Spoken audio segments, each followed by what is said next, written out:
മലയോര ഹൈവേയുടെ മലപ്പുറം ജില്ലയിലെ ആദ്യ റീച്ച് നിർമ്മാണം പൂർത്തിയായി. രണ്ടാം റീച്ച് 2 മാസത്തിനകം പൂർത്തിയാക്കുമെന്ന് മന്ത്രി പി എം മുഹമ്മദ് റിയാസ് അറിയിച്ചു. മൈലമ്പാറ ടൗൺ നവീകരണത്തിന്റെയും പൂക്കോട്ടുപാടം കറ്റാടിക്കടവ് റോഡിന്റെയും ഉദ്ഘാടനം നിർവഹിച്ച് സംസാരിക്കുകയായിരുന്നു മന്ത്രി.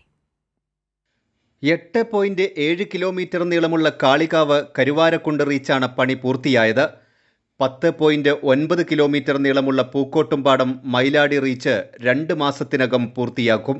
12.31 കിലോമീറ്റർ നീളമുള്ള പൂക്കോട്ടുംപാടം കാളികാവ് റീച്ച് ഈ വർഷാവസാനത്തോടെയും പൂർത്തിയാക്കാനാവും.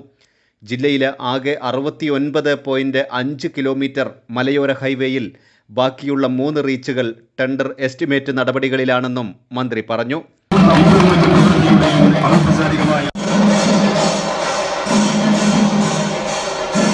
കേരളത്തിൽ പശ്ചാത്തല വികസന മേഖലയിൽ കഴിഞ്ഞ 9 വർഷം വലിയ മാറ്റം നമുക്ക് കാണാൻ വേണ്ടി സാധിക്കുന്ന സ്ഥിതിയാണ്. നിലമ്പൂർ നിയോജക മണ്ഡലത്തിൽ മാത്രം LDF സർക്കാർ അധികാരത്തിൽ വന്ന ശേഷം മാത്രം എത്ര കോടി രൂപയുടെ പ്രവൃത്തിയാണ് പൂർത്തീകരിച്ചത് നിങ്ങൾക്കറിയോ? 500 കോടിയോളം രൂപയുടെ പ്രവർത്തികളാണ് ഈ നിയോജക മണ്ഡലത്തിൽ വിവിധ പൊതുമരാമത്ത് വിങ്ങുകളുടെ കാര്യം മാത്രം എടുത്തു പറഞ്ഞുകൊണ്ട് പൂർത്തീകരിക്കാനായത്. നിലമ്പൂരിൽ 500 കോടിയുടെ പൊതുമരാമത്ത് വികസന പദ്ധതികളാണ് കഴിഞ്ഞ 9 വർഷത്തിനിടെ നടപ്പാക്കിയതെന്നും മന്ത്രി പറഞ്ഞു. പൂക്കോട്ടുംപാടം ഗുഡ്വിൽ സ്കൂളിൽ നടന്ന ചടങ്ങിൽ അമരമ്പലം പഞ്ചായത്ത് പ്രസിഡന്റ് ഇല്ലിക്കൽ ഹുസൈൻ അധ്യക്ഷത വഹിച്ചു.